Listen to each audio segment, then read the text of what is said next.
This is your Swing Alpha Trade Report for October 13th, 2017. This is the end of the week, so we're going to start showing our P&L at the end of every Friday. You can see that we haven't advanced our account in the last 2 weeks. We've been relatively flat, but that's also because the market has been relatively flat the last 2 weeks. SPY here has made a new all-time high. We do believe this is most likely going to be the last all-time high before we get a rollover. Because we're expecting this rollover and because the market's relatively overextended, we're not going to be adding to our longs for possibly the next 1 or 2 weeks. We're just going to be sitting tight and waiting. And around here, around this consolidation area that we're expecting, and this most likely to be a bull flag, we will start adding back to our longs again for a pop-up. So you just need to be patient. We're not going to issue too many alerts. We are still bullish, and we are about 70% still invested in our account. Also, small caps IWM, which has been consolidating the last 2 weeks as well.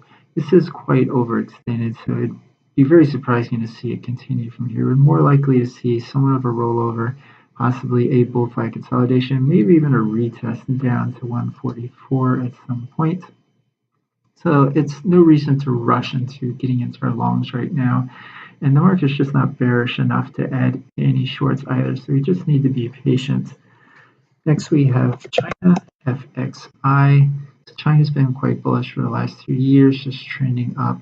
And we do expect this trend to generally continue up for the next maybe 2, 3, 4 months, at least until it hits around 49, which is the bottom of this island reversal gap in 2015, which marked the top of the China market 2, 3 years ago.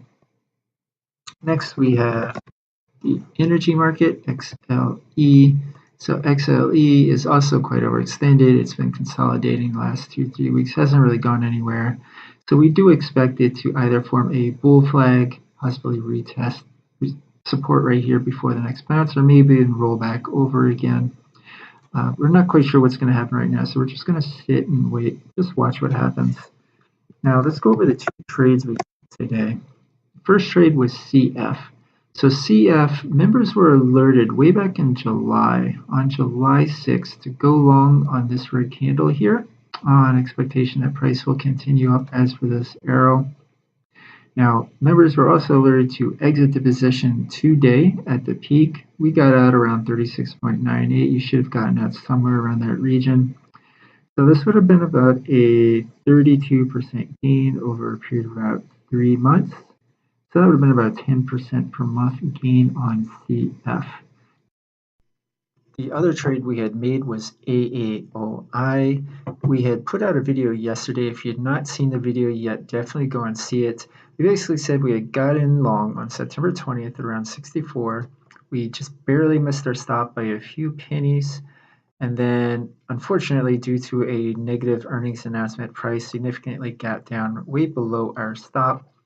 Now, given that the short float was very high, it's about 75% on this gap down, we expected the shorts to cover in the gap, which means price will very likely rocket up after the gap down.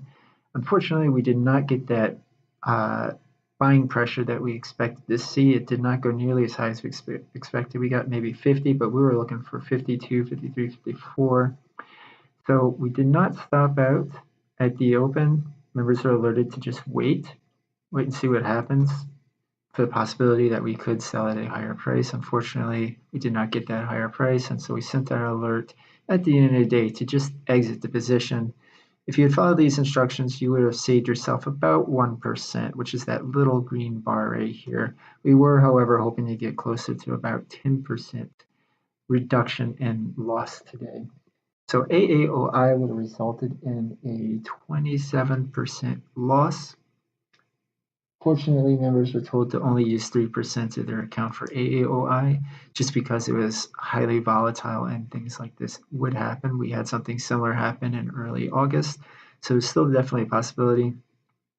But gap downs and gap ups are generally unpredictable, and they generally happen about 50-50. So while we did have one that worked against us, we'll have others that work in our favor in the future. So that concludes the trade report for October 13th, 2017.